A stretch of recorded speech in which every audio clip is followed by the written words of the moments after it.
Oh my God, I love boating so much, you guys. This is what's so awesome about making these videos. It just brings back those memories and makes me want to get right back in the water. So here we go. We are starting episode 5. It will be the final episode of the Bahamas trip from Miami to the Bahamas 2021. So we hope you guys enjoy it. We're going to get right into it. Honey, time for bed. Come on.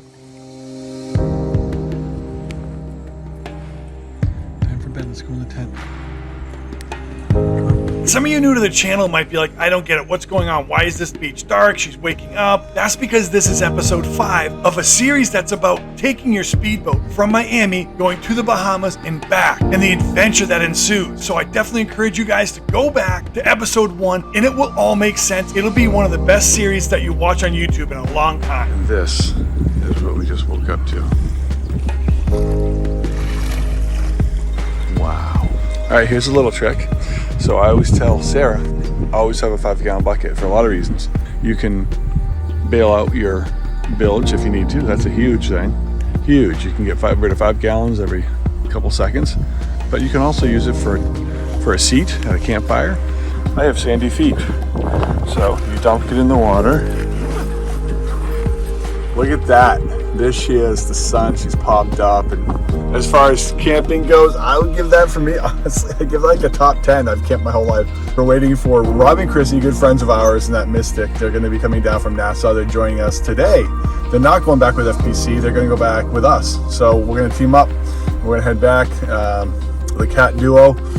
They should be here like around 10. And so I don't even, what do you do for 2 or 3 hours just sitting around doing nothing? I don't even know what that's like. Maybe relax. I did do a lot of fitting against the current yesterday.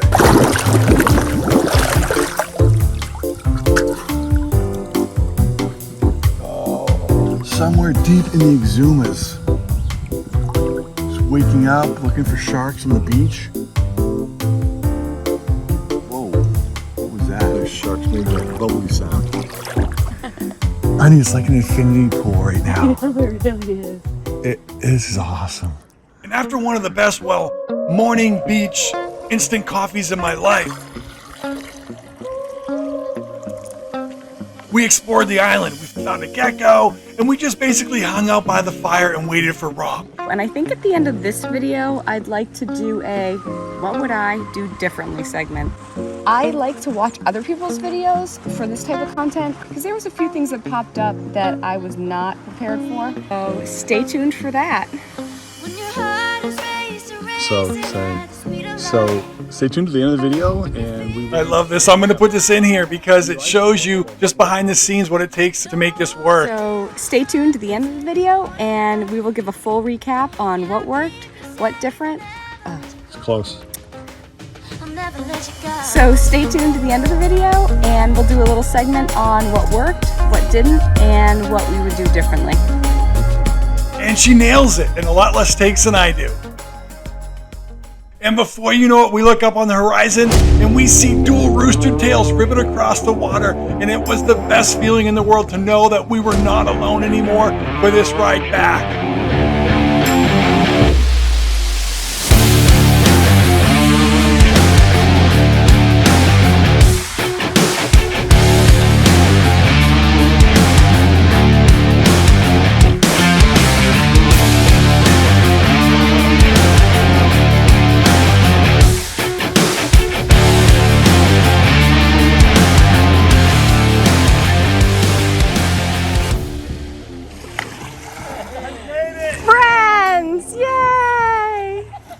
Now's a perfect time to talk about geographical location and what is everyone doing right now in this huge group. Okay, so the FPC, it's time for them to go home. And they leave Nassau and go westward, back to Chubb, back to Bimini, and then all the way back to Miami.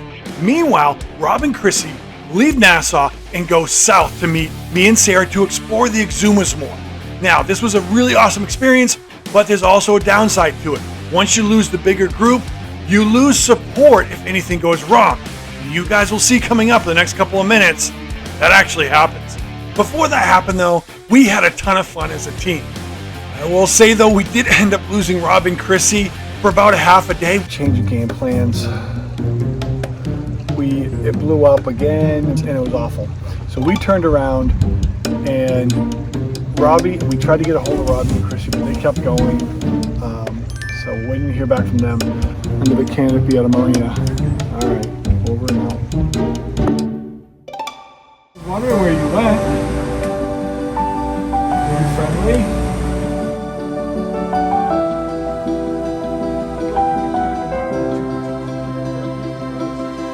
All right, honey, give us a lowdown. What's happening? B in Bahamas stands for blowy. Highborn K, really just trying to hang out, see if the wind's gonna lay down a little bit. Hope our friends Rob and Chrissy are all set. We lost them on the journey, so we're just kind of... I mean, this went from plan A to plan B to plan C, and now we're playing W for wing. I was gonna say. So the reason is, it's the wind. So next time, what's the game plan? We're gonna have everything packed and ready to go, and we're gonna have a 24-hour notice, and when there's a good weather window, and we're just gonna go. Things could be worse. I mean, we're stuck in Highborn K in the Exuma. Okay. Oh, there's a complication though. There's no rooms available and there's no dockage. So when I say we're stuck in Highborn K, we have the ability to have lunch here for an hour, but after that we're going to be kicked off the dock. We're going to be homeless for a bit. True story, man. Yep, true story. And as Sarah and I are debating what are we gonna do, we look up, and the second time in 2 days, here's Robbie and Chrissy, dual rooster tails ripping across the ocean coming to see us. It was a great feeling once again. I don't know, he's got perfect timing. And thank God Robbie and Chrissy did show up, because up until then, Sarah and I had no place to stay that night. But Robbie used his English charm and ended up getting us one of the best villas on the island. And I still don't know how we did it.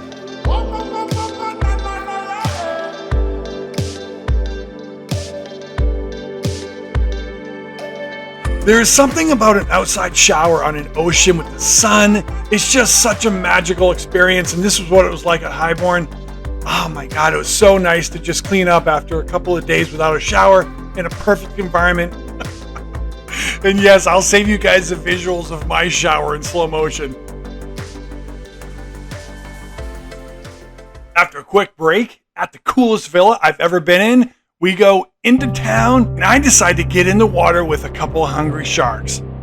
Probably not a good idea, seeing as how I cut my foot on the way in. A lot of you guys might be like, oh yeah, sharks in the Bahamas, no big deal. They're mostly nurse sharks, which is true. However, here, these sharks are fed every single day in the afternoon as all the trip boats come in and they got their fish on this dock.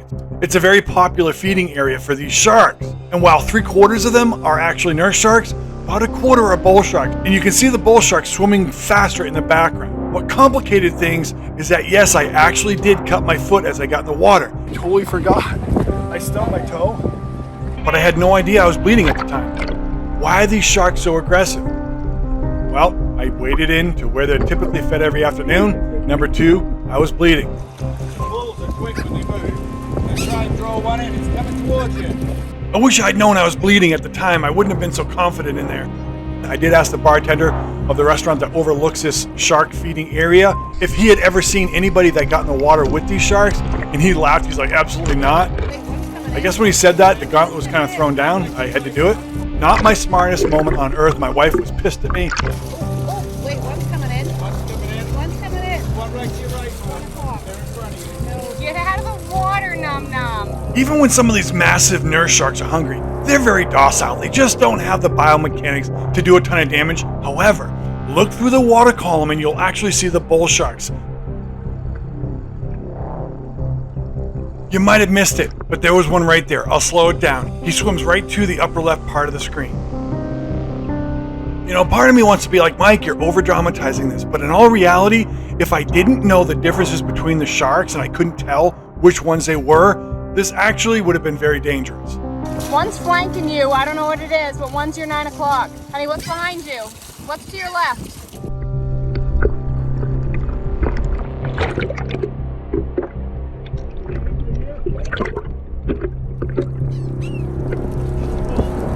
Oh, he's coming in. Oh, honey, right there. Yeah, I know. If he comes out, you go turn around, Mike. Wow, I mean, that's easier said than done. Well, face him a fucking punch.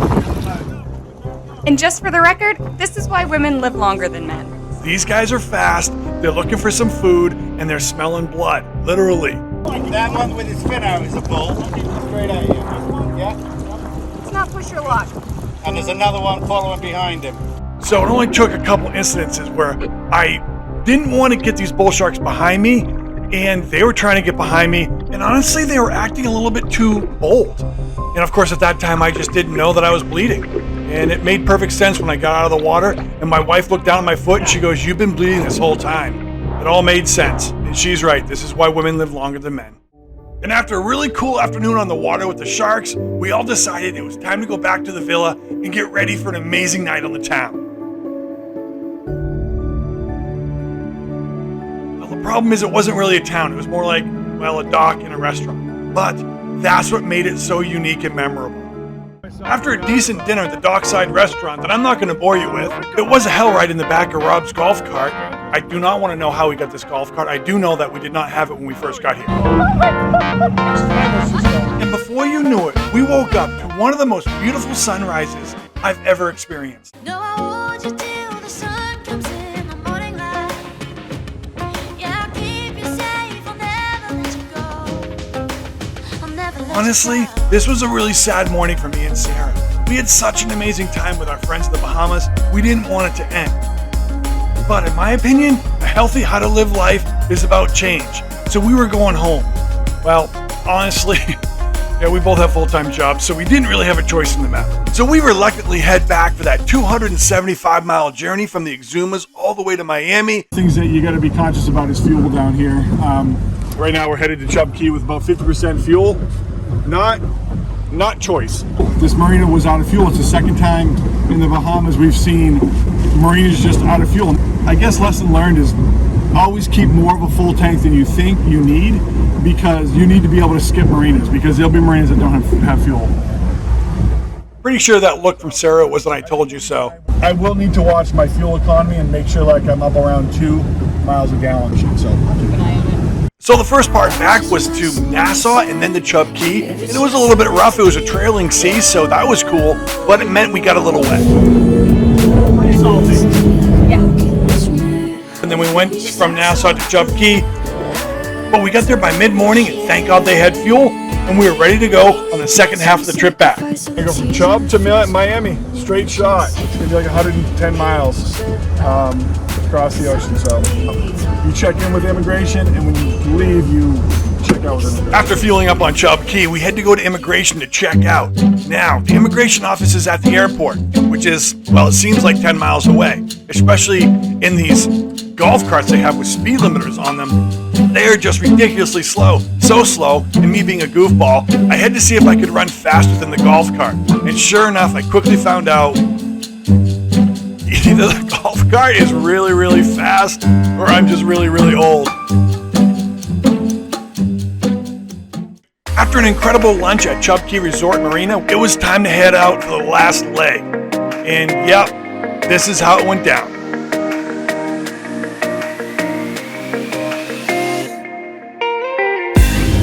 Chub Key, Miami. First time in about 5 days. We don't have 6-foot sea. Right now we're on prevent defense. Just get home. It's all good. And right on cue, the second I said we're in prevent defense, let's just get home, things are good right now. Okay, so Robbie popped a hose on one of the inboards.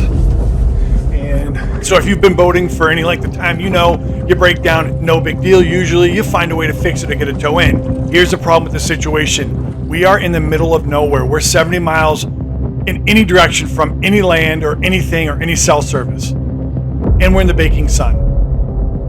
And there's not a boat around to help us.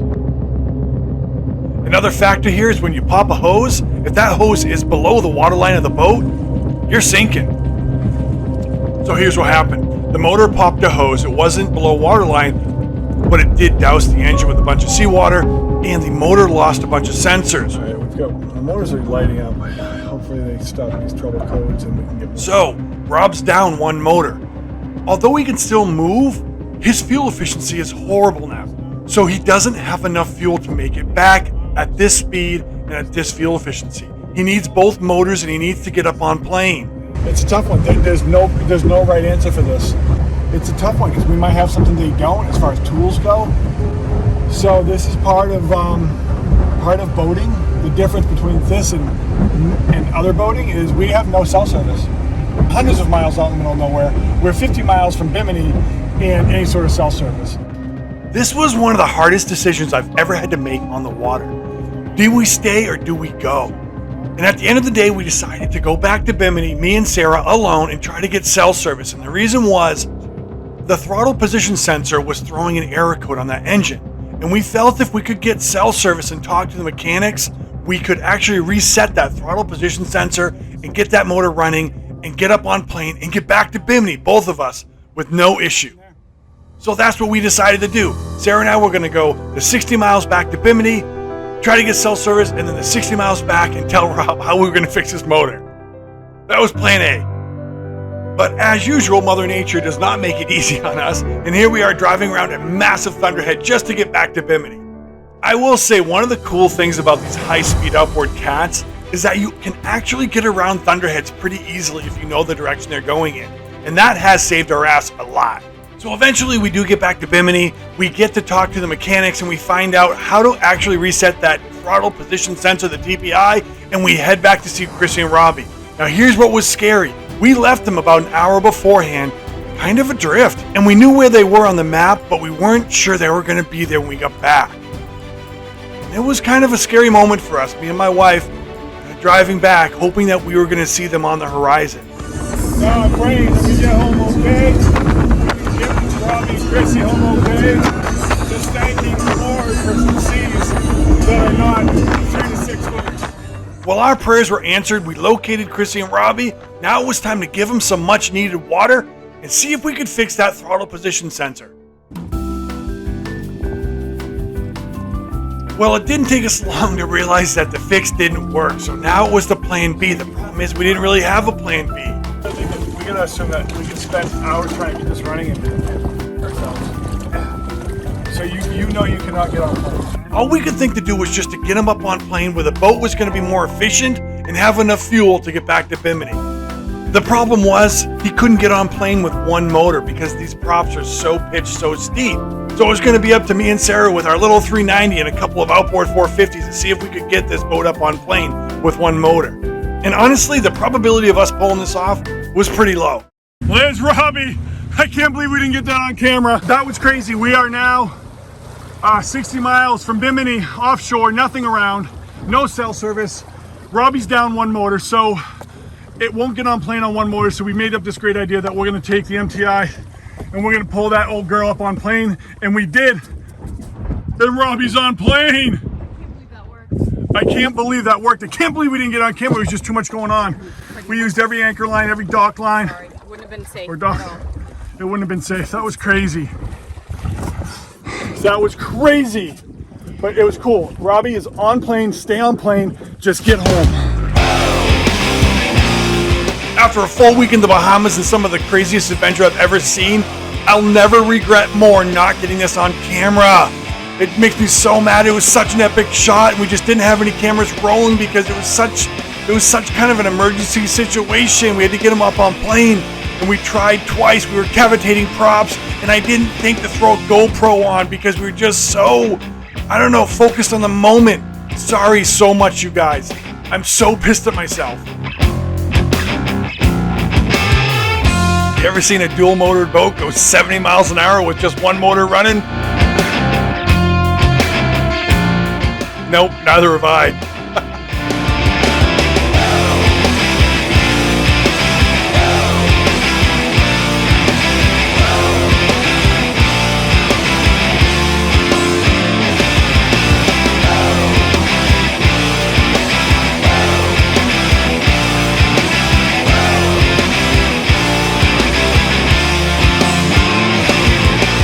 I don't know how we pulled it off, but somehow we all made it to Bimini that night. So the plan was for Rob and Chrissy to stay at Bimini and get their boat fixed while Sarah and I jetted back to Miami. It was another 50-mile jump, but we wanted to get back that night while the weather was still good.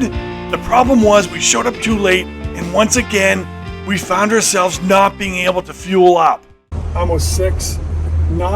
It's not a great idea to go right now tonight, but we have a really good weather window. We'll make that 43 miles if it's calm in, like 30 minutes. But the problem is, if you have a problem, if you do end up having a problem, there's no fuel here. Nobody here. Did they close? Well, and the plot thickens. So we did have enough fuel to go from Chubb to Bimini to Miami, but we ended up backtracking about 100 and putting about 140 miles on altogether to get Rob. We burned all that fuel, so we've got 28% to get to Miami. That is gallons, 50 gallons. So we should have the range of 75 miles. It's kind of close, and we're doing a transatlantic crossing. That makes me nervous. What do you think, honey? I'd love to get to Miami tonight, but we do tell people to boat safe. We did. We burned about 3 or 4 gallons getting Robbie up on plane for sure. And I thought my transfer was it was like, it was cavitating so bad. It was like giving me, I just don't want both of us now to be stuck 60 miles out. We've got to avoid that bad boy. We don't want to get caught in that, so we're going to definitely scoot around. We've got 54 miles, 52 miles. We've got decent seas for the first time. Returning home, we have seas that are not 4s to 5s to 6s. And we're going to avoid that storm, hopefully, and get to Miami. Okay, you ready, honey? So this is one trip that's really essential. You don't forget your angle strap. You're crossing the Atlantic, so you can hit, it may be perfect weather, but you can hit a submerged log, or you can hit a whale. And you get thrown from your boat still goes. And you're in the Atlantic with nothing. At least then your boat will hopefully come to a stop and you can swim to it, climb into it. Strap it into my life vest. This'll be our year. Wow, that brings back memories. That trip back from Bimini to Miami was one of the most amazing trips I've ever had in my life. It was just a perfect ending of such an amazing adventure from Miami to the Bahamas and back. And remember, if you like this episode, this is the 5th episode of a 5-episode series called Miami to the Bahamas in a Speedboat. If you like this one, I guarantee you're going to like the other 4, and they tell the full story. So be sure to check them out.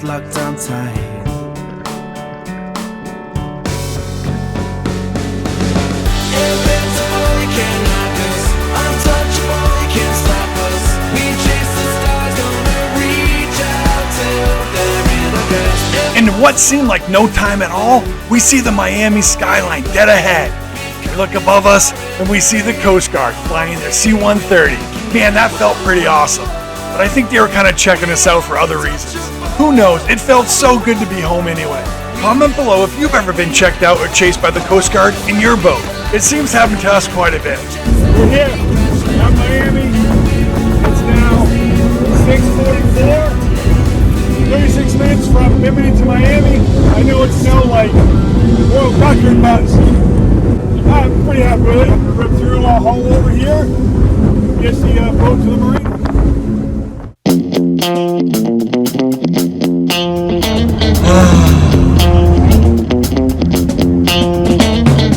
Takes an adventure status because adventures aren't all good. I mean, they're ups and downs, and you go through it, and that was definitely an adventure, if that's the definition of an adventure. That logistics. Oh my God, honey, we're here. This is all over. 6 days later. Do you need to do something to your MTI? Well, there you have it, you guys. The adventure's over, but it was an amazing trip. I'd like to especially thank MTI for putting together what has to be one of the most indestructible boats. It performs like a Lamborghini, yet it's built like a battleship, and you couldn't ask for anything more out of a boat. I'd like to thank Shaun Torrente Racing for making an amazing bracket and always being there for when I need them. And I'd also like to thank Mercury Racing for making an amazing 450. This motor has not let us down yet. And our next series is a Key West race is coming up in a couple of weeks. weeks, we're going to be doing an episode with the FPC. We're going to be doing an episode for the races, and we're going to be doing an episode on the nightlife, you guys. So stay tuned for that. If you guys see us on the dock or out or anywhere, come on over to us. Tell us how you guys like to live. We'll be giving out free swag, and we'd love to hear your stories. And don't forget to check out our Facebook shop if you're interested in any of our H2L apparel. Until then, boat safe, boat happy, over and out. She's a good girl. What an amazing boat. We owed our lives, actually. Yeah, we do. Such a well-built boat. We've now put some crazy miles on this boat, some crazy seas, and she's just so good. We'll miss you, Lightspeed. Yep. See you soon.